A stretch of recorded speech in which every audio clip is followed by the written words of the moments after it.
गोनू झा और मिथिला नरेश की कहानी। मिथिला नरेश देवरात की सभा में उनके बचपन का मित्र विष्णु परदेश से आया था। मिथिला नरेश देवरात उन्हें अपने अतिथि कक्ष में ले गए। मिथिला नरेश देवरात अपने मित्र विष्णु की खूब आवभगत की। अचानक मित्र की नजर दीवार पर लगे एक चित्र पर गई। चित्र खरबूजे का था।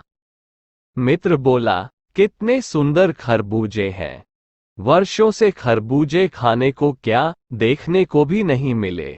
अगले दिन मित्र ने यही बात दरबार में दोहरा दी। मिथिला नरेश ने दरबारियों की तरफ देखकर कहा, क्या अतिथि की यह मामूली सी इच्छा भी पूरी नहीं की जा सकती। सारे दरबारी, मंत्री, पुरोहित खरबूजे की खोज में लग गए। बाजार का कोना कोना छान मारा। गांवों में भी जा पहुंचे।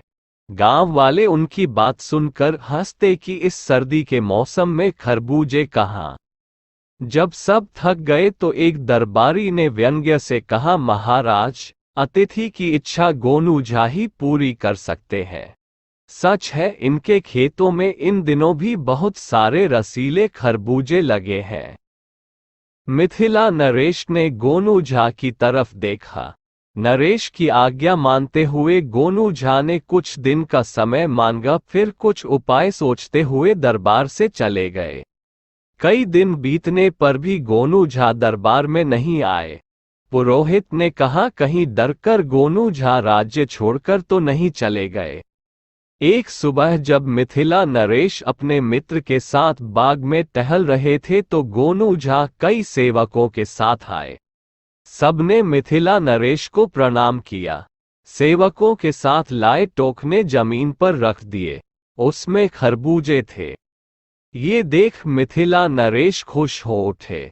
उनके मित्र ने कहा कि आज वर्षों बाद इतने अच्छे खरबूजे देख रहा हूँ।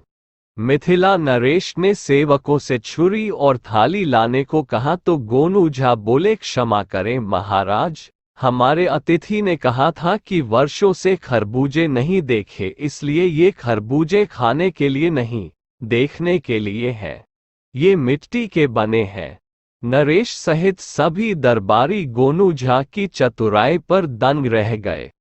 गोनू झा की चतुराई पर मित्र भी जोर से हंसा, वाह गोनू झा, समझो हमने खरबूजे देखे ही नहीं, खा भी लिए।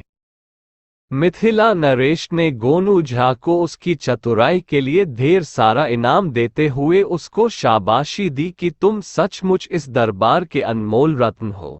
तुम्हारी सूझबूझ से आज मेरे मित्र की इच्छा पूरी हो सकी।